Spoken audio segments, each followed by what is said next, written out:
Durant cette rétrospective en Ituri, où la coordonnatrice nationale, adjointe chargée des questions techniques et opérationnelles, des programmes de désarmement, des mobilisations, relèvement communautaire et stabilisation PDDRCS, Madame Marie-Chantal Lumba Chimanga, s'était rendue dimanche 12 octobre 2025 à Katoto, une entité du groupement de Louvanguiré en territoire de Djougou, dans la province de l'Ituri. L'objectif de sa mission était de s'enquérir de l'évolution du projet de réinsertion des ex-combattants et des membres des communautés, lancé le 27 dernier par le coordonnateur national du PDDRCS, le professeur Jean de Dieu Désiré Ntangantita, au nom du chef de l'État, son Excellence Félix Antoine Tshisekedi Tshilombo. Madame Marie-Chantal Lumba s'était également rendu compte de l'état d'avancement des opérations de désarmement et des mobilisations en cours dans la province.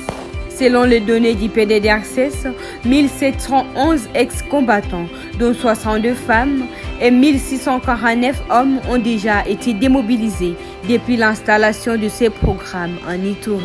Dans cette même province, le PDDRCS poursuit ses efforts en territoire du Mahagi. Le jeudi 16 octobre 2025, une mission conduite par les chefs d'antenne du PDDRCS Mahagi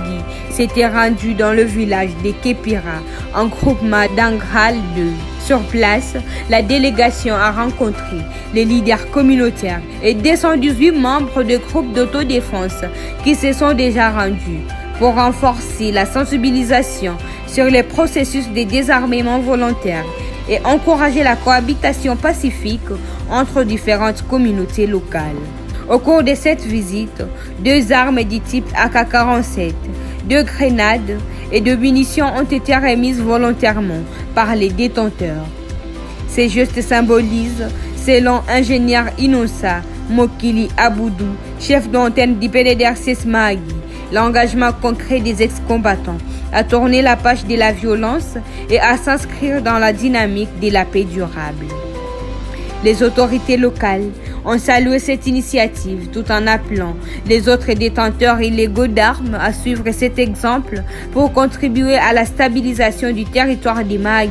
et de l'ensemble de la province de l'Ituri. À Kinshasa, le partenariat stratégique entre le PDDRCS et le Programme national de santé mentale, mis en lumière à l'occasion de la Journée internationale de la santé mentale, le 10 octobre 2025 à Kinshasa. Célébré cette année sous le thème international « Accès aux services santé mentale en cas de catastrophe et situation d'urgence » et le thème national « Promouvoir la santé mentale et le soutien psychosocial pour une paix durable en RDC », le PDDRCS avait réaffirmé son engagement en faveur d'une approche intégrée et inclusive de la stabilisation post-conflit, fondée sur la dignité et la guérison intérieure des personnes affectées par les crises. Représenté par le Dr Jean-Pierre Kalombo, directeur adjoint du cabinet du coordonnateur national, le PDDRCS a pris part à cette cérémonie officielle organisée par le Programme national de santé mentale et soutien psychosocial sous l'égide du ministère de la Santé publique, Hygiène et Prévention. Au nom du coordonnateur national du PDDRCS, le docteur Jean-Pierre Kalombo avait souligné dans son allocution l'importance stratégique de la santé mentale comme levier des transformations individuelles, des réinsertions durables et des reconstructions sociales dans les zones touchées par les conflits armés. À travers une intervention claire, les représentants du coordonnateur national du PDDRCS avaient mis en valeur le partenariat institutionnel structurant entre le PNSM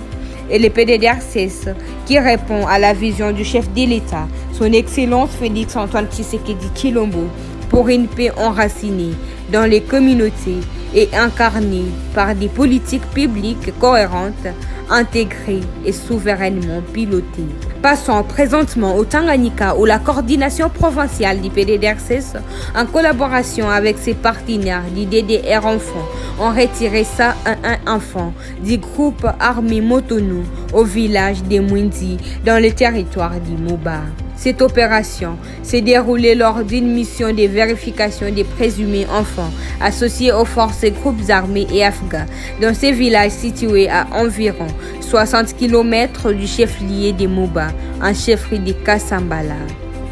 Le service d'éducation civique, patriotique et d'action sociale, le CECAS, 22e brigade de réaction rapide des FARDC, la division provinciale du genre famille et enfants, les ONG APDC, AKD, COID et TPO ont pris part à cette mission supervisée par les PDDRCS Tanganyika. Sur 134 enfants présumés enfants associés aux forces et groupes armés, 101 ont été certifiés et afghans, dont 58 garçons et 43 filles. Tous ont été remis à leurs communautés respectives avec des kits de sortie comprenant des vêtements, chaussures, savons et une prise en charge psychomédicale. Les filles ont reçu des kits de plus correspondant à leurs besoins spécifiques. Toujours au Tanganyika, 58 membres des agences de protection de l'enfant venus de la ville de Kalemi, des territoires de Kalemi et Nyuzu, dans la province du Tanganyika, viennent de suivre une formation de renforcement des capacités sur les méthodes de vérification de l'âge de l'enfant. Pendant une semaine, soit du 5 au 11 octobre 2025, ces vérificateurs de l'âge des enfants ont aussi acquis des connaissances sur les cadres opérationnels du DDR enfant.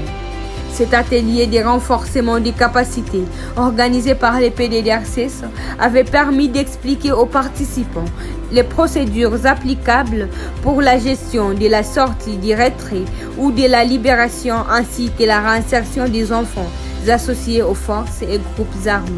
Maître Rex Thomas, expert en évaluation de l'âge des enfants associés aux forces et groupes armés et afghans à la coordination nationale du PDDRCS, avait souligné l'importance capitale de cette formation, indiquant qu'elle permettra aux intervenants dans les secteurs d'être mieux équipés pour mener à bien leur mission.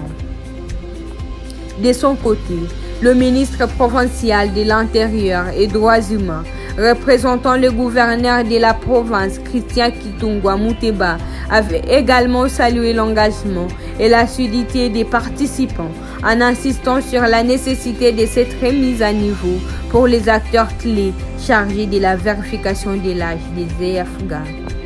Enfin, au Maniema, le point focal du PDDRCS Maniema, M. Amourani Yuma Bougias, a reçu ce vendredi 17 octobre 2025 dans la salle de réunion du bureau de la coordination provinciale du programme des administrateurs de territoire de la province du Maniema. Avec ses hôtes, le point focal accompagné du chargé des opérations du programme en province, Kimbili Mondo André, a échangé sur l'activisme de groupes armés dans leurs entités respectives et les a sensibilisés sur l'adhésion au processus DDRCS en cours dans la province.